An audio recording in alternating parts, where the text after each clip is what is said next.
Buffalo Bills were humbled in their preseason matchup against the Chicago Bears.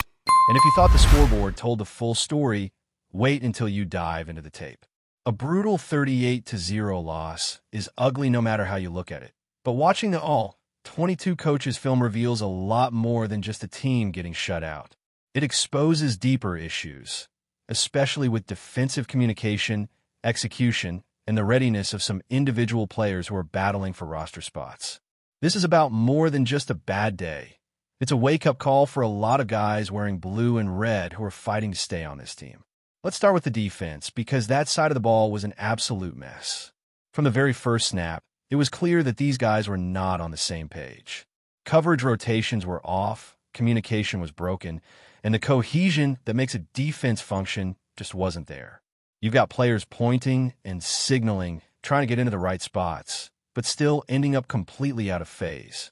The Bears, led by rookie quarterback Caleb Williams, didn't have to do anything spectacular to move the ball. The Bills made it easy by leaving massive voids in the secondary. When you watch tape and you can't even tell what coverage they're running because guys are so out of position, that's a serious problem. And listen, this isn't about Caleb Williams being a world beater. The Bills were helping him out with wide, open windows and blown coverages. Watching that film was like watching a group of strangers playing football for the first time.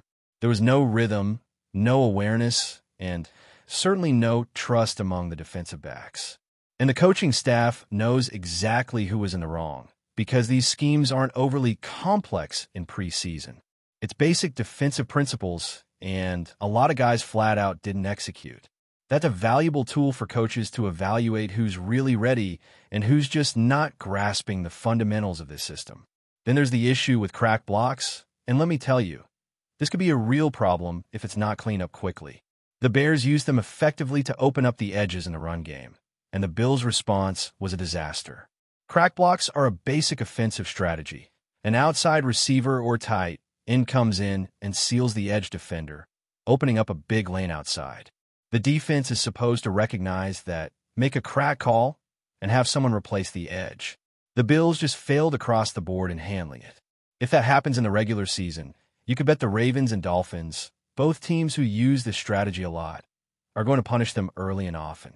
And look, it's important to remember that most of the starting defense wasn't on the field. This was largely made up of second and third stringers. But if you're trying to make the roster and you get blown up by crack block, you're not making a good case for yourself. It's not just one or two guys, it was a consistent problem. The edge was washed out, and Chicago was able to rip off chunk runs because of it. Blitzing was another big issue. The Bills try to run a good amount of man coverage with 5- and 6-man pressures. But if you're going to do that, you better have corners who can hold up on the outside. And frankly, they didn't. You got guys like Brandon Codington trying to stay with DJ Moore one-on-one. That's not a matchup you want to see if you're a Bills fan. Moore's one of the better route runners in the league, and asking a depth corner to handle him on an island is setting that player up to fail. The pressure didn't get home fast enough, and the coverage just couldn't hold. That combination is deadly for a defense, and not in a good way. Now, not everything was doom and gloom. There were some individual performances that stood out in a positive way, and we need to talk about Tyrell Shavers. This guy continues to impress. 2 catches for 29 yards might not sound like a breakout game, but the tape tells a much different story. His route running was crisp. He made a ridiculous back shoulder adjustment for one of the catches, showing elite body control and awareness. The separation wasn't crazy, but he didn't need it because his timing and adjustment were spot on. The second catch was even better, a multiple break comeback route where he completely turned the corner inside out. It's the kind of route that says, give me the ball, I'll win this rep, and he did. The more you watch Shavers, the more you start to wonder how he'd look catching passes from Josh Allen. You can see it. Allen launching those deep balls that used to go to Gabe Davis. And now you have a guy like Shavers who can win vertically, make sudden breaks, and use his size and catch radius to his advantage. He even ran a double move on a route where Mike White's pass got batted down, but Shavers was wide open. It's those little moments on tape that scream potential. The guy can play every receiver spot, he can block, and he has the physical tools to make plays in all areas of the field. And speaking of running backs, how about Frank Gore Jr.? The guy ran with violence and vision. 51 rushing yards, and 44 of those came after contact. That's what you want to see from a young back, trying to earn a roster spot. He forced 4 missed tackles on just 8 rushing attempts. That's not easy to do, especially when the blocking isn't always there. Gore has great instincts, and even though he's not the biggest or the fastest, he has that knack for finding the crease, slipping through tight spaces, and maximizing his runs. He also held his own in pass protection, which is crucial for a back trying to make a team as a third or fourth option. His special teams work still needs to improve, and realistically, he's probably heading to the practice squad. But the fact that he's even in this conversation says a lot. He's the kind of guy you feel comfortable elevating if injuries happen, someone who can step in and produce in a pinch without sinking your offense. Now let's talk about Michael Hoy. This guy is quickly becoming a fan favorite, and for good reason. He was a wrecking ball against the Bears, playing strong side, lined up over tight ends, and just bullying people in the run game. He set the edge with power, shed blocks, and was consistently blowing up plays before they could develop. His sack was textbook, just pure strength, walking a tight end back into the quarterback, brushing off a running back trying to chip him, and finishing with authority. He's physical, relentless, and exactly the kind of tone setter you want coming off the edge. And if the Bills make a playoff run and face a team like Baltimore again, you want a guy like Michael Hoy on the field. He fits that style of game perfectly. His impact against the run and ability to generate power as a pass rusher make him a real asset. Hopefully he stays healthy, because he's going to matter when the games count. We've also got to talk about a name that came out of nowhere, Jimmy Sharlow. The linebacker signed late out of Army, and man, is he making the most of his opportunity. He flashed against the Giants, and now he's done it again. Fast, physical, instinctive. He plays with urgency like a guy who knows he's got one shot to make this team. And so far, he's making the most of it. He's been sound in coverage, disruptive against the run, and a beast on special teams. If he keeps stacking performances like this, he might just force his way onto the roster, or at the very least, secure a practice squad spot. That level of intensity and play recognition from a guy who just got here is impressive. He's shown more in 2 games than some of the more highly touted rookies or depth linebackers have all summer. When you turn on the tape and someone is constantly around the ball, constantly playing with speed and violence, you notice. And the Bills' coaching staff is definitely noticing. Another young player who looked improved was Landon Jackson. Let's be clear, he's still developing, but there was a noticeable step forward from the week before. He looked more in control, used his hands better, and started to harness that length in the pass rush. Last week, he was running himself out of plays. This week, you saw him setting a better edge, staying home on misdirection, and working some legit pass rush moves, cross-chop, bull rush, disengage. The raw traits are there. If he keeps stacking growth like this, he could earn a developmental spot on the back end of the roster. Dorian Williams also stood out as a blitzer. The Bills are clearly going to be more aggressive this season. They're blitzing more, disguising coverages, and leaning into the chaos. And Dorian Williams thrives in chaos. He's fast, reckless, and fearless. You saw in the way he attacked gaps and blew up running backs in blitz pickup.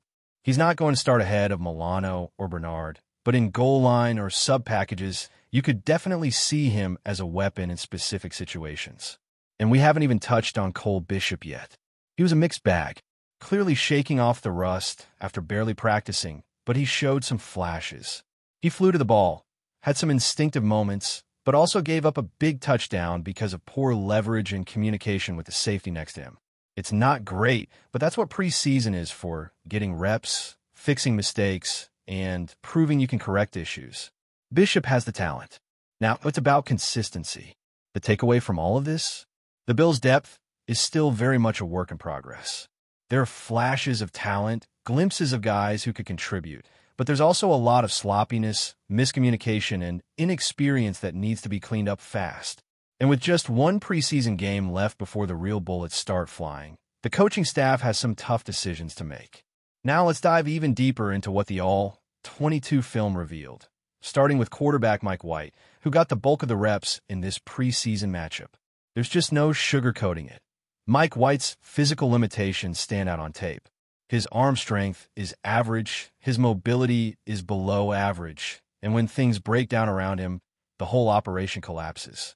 What you see is a quarterback who needs everything around him to be on schedule, perfectly timed, and clean. Because if there's any sort of disruption, pressure in his face, an off-platform throw, or a delay in the route concept, he struggles to recover. He can't extend plays consistently, and his ball placement becomes erratic under pressure. The rhythm throws, those quick timing routes with clean pockets, he can do that. He can run a basic offense if the protection is stable and the coverage doesn't force him to come off his first read too often. But as soon as that structure breaks, so does his ability to deliver the football effectively. When you watch him get sacked, it's not just a defender beating a block. It's Mike White not being able to escape or manipulate the pocket.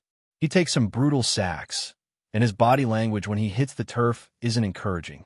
It's not poise, it's resignation. This is a guy who needs perfect conditions to operate, and that's just not how NFL games are played. Especially not when you're backing up Josh Allen, who turns chaos into production. That contrast is glaring. Moving on to the young defensive tackles, there's plenty to say here. Let's start with T.J. Sanders. When he's playing single blocks, you see a dynamic player. He's quick off the snap, uses his hands with power and speed, and has the kind of twitch that's rare for a guy his size. But the problem becomes crystal clear when he's faced with double teams. He just doesn't have the anchor yet. He gets moved off his spot too easily, sometimes trying to spin or drop his knee to the ground to create disruption. But even then, he's losing leverage. You can see the effort and the athleticism, but the core strength and base just aren't there yet to handle two-gap responsibilities consistently. Still, you've got to be encouraged by the flashes. When it's a one-on-one situation, he wins more often than not. His ability to slip blocks, pursue down the line, and chase from the backside is impressive. You love the flexibility and the motor. As a rotational pass rusher, there's definite upside. But he's not ready to be a full-time player against the run. Not yet. He'll need to continue developing his base and working on his pad level if he's going to survive against the maulers in the AFC East. Deone Walker was a little more mixed. There were a couple of pass rush reps where you saw the power and explosiveness. He can absolutely collapse the pocket when he hits the right move. But his run defense took a step back this week. He played a lot more snaps and looked worn down at times. He lost leverage on multiple plays, failed to hold the point of attack, and was getting moved off the ball in situations where you need your interior lineman to hold firm. It's a concerning trend, especially when you consider the kind of run-heavy teams the Bills will face early in the season. If he's going to be part of the rotation, he needs to become more consistent in anchoring and disengaging from blocks. Then there's Dwayne Carter. The tape is hard to watch. He gets pushed around, doesn't generate any kind of consistent pressure, and lacks the explosiveness needed to make up for the physical shortcomings. His pad level is too high, and he doesn't win leverage battles. What's even more telling is that he was still on the field in the final defensive series of the game, well after the other young tackles had already rotated out. That says a lot about where he is on the depth chart right now. Being a third-round pick last year gives him a little bit of cushion, but if this team is serious about performance over pedigree, Carter is skating on thin ice. It's not out of the question that someone like Zion Logue or even Casey Rogers could overtake him on the depth chart. That's how underwhelming he's been. Before we dive back in, make sure to hit that subscribe button and give this video a thumbs up. Your support helps us keep delivering the latest Buffalo Bills updates straight to your screen. And hey, don't hold back. Let us know your thoughts on today's news down in the comments. Whispers have been circulating throughout the NFL landscape, but the news that finally broke has left fans and analysts across the United States in sheer disbelief. The Buffalo Bills have reportedly made a move that could redefine the league's balance of power, announcing the acquisition of German-born wide receiver AMON-RA St. Brown from the Detroit Lions. The shockwave this rumor has caused is palpable, as St. Brown has been widely recognized not only for his consistent production on the field, but also for his meticulous work ethic and remarkable football IQ. Sources close to the situation hint at a whirlwind negotiation, with agents and front office executives reportedly navigating complex trade logistics that would involve multiple draft picks and potentially additional players, though exact details remain closely guarded. The speculation alone has sent social media into a frenzy, with fans dissecting every potential impact this transfer could have on the Bills' offensive schemes. Analysts are questioning how head coach Sean McDermott and offensive coordinator Ken Dorsey might adjust their playbooks to integrate a receiver of St. Brown's caliber, especially considering his route-running precision, ability to read defenses, and uncanny knack for finding soft spots in coverage.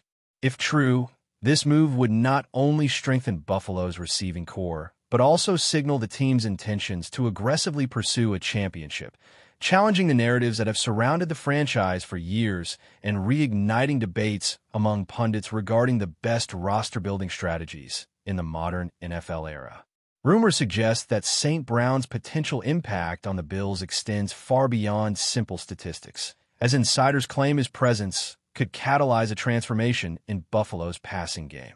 The wide receiver, who has been described as a model of professionalism and versatility, reportedly brings a unique combination of speed, agility, and reliable hands that could immediately elevate quarterback performance, providing a dangerous red zone target and deep threat option.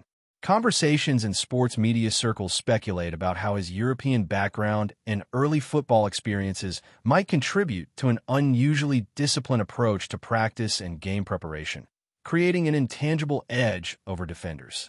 Fans are buzzing about the possibility of new offensive formations, motion-heavy schemes, and creative route combinations designed to exploit his exceptional field awareness.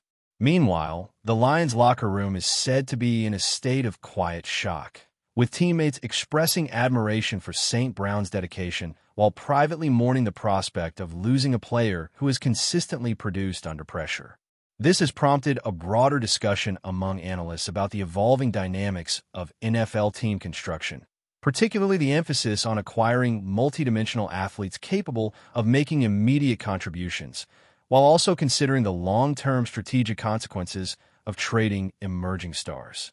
Conversations among rival teams reportedly range from panic to cautious envy, as front offices ponder how they might respond to a potential paradigm shift in Buffalo's offensive capabilities. Industry insiders and close observers of NFL rumors indicate that the announcement of St. Brown joining the Bills has sparked an unusual blend of skepticism and excitement, given the historical rarity of such high-profile mid-season or preseason acquisitions. Sources claim that the deal, if confirmed, was likely engineered through a combination of innovative negotiating tactics and the leveraging of both monetary incentives and team culture appeals, designed to make the prospect irresistible to a player of St. Brown's reputation. Sports commentators are engaging in heated debates about the ripple effects this move could have on the AFC East Division, where the Bills have long competed against the Miami Dolphins, New England Patriots, and New York Jets for supremacy. The potential acquisition also raises questions regarding locker room chemistry and how St. Brown's leadership qualities, which have been highlighted by coaches and teammates alike, might influence the team's younger players.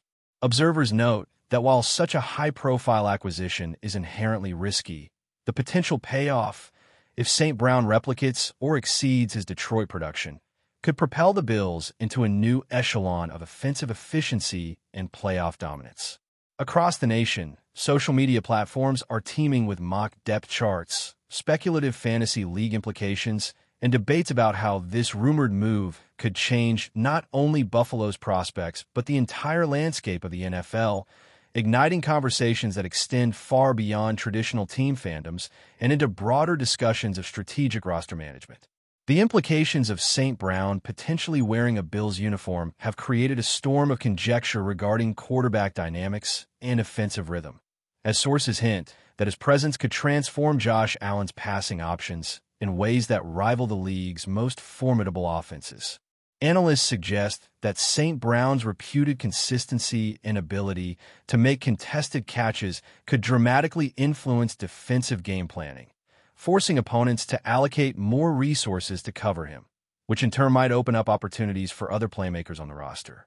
Insider commentary highlights that such a strategic shift would require careful orchestration between coaching staff, offensive line adjustments, and precise timing and route designs, emphasizing the intricate planning necessary to maximize his contributions. Fans and commentators alike are indulging in speculative narratives about potential highlight reel plays, crucial third down conversions, and the role St. Brown might play in critical playoff scenarios. Meanwhile, whispers from the league suggest that rival teams are quietly assessing the trade's domino effect on their own rosters, with talent evaluators projecting how a single player's arrival could influence salary cap allocations, draft strategies, and overall competitive positioning. The rumor's pervasiveness reflects not only St. Brown's rising stock as an elite receiver, but also the broader appetite for sensational NFL news that disrupts conventional expectations, fueling endless speculation and debate across sports media networks, podcasts, and fan forums nationwide. Amid the swirling excitement and uncertainty, industry insiders caution that the St. Brown to Bills narrative remains technically unverified, but the very plausibility of such a blockbuster move has captivated the imagination of fans and pundits alike. The discussions extend to the cultural and international significance of acquiring a German-born star, suggesting that Buffalo's marketability and global fan engagement could receive a substantial boost if the transfer materializes. That's a wrap for now. If you enjoyed the video and want to stay on top of all things Buffalo Bills, make sure to subscribe and hit that like button. We'd love to hear what you think in the comments. See you in the next update.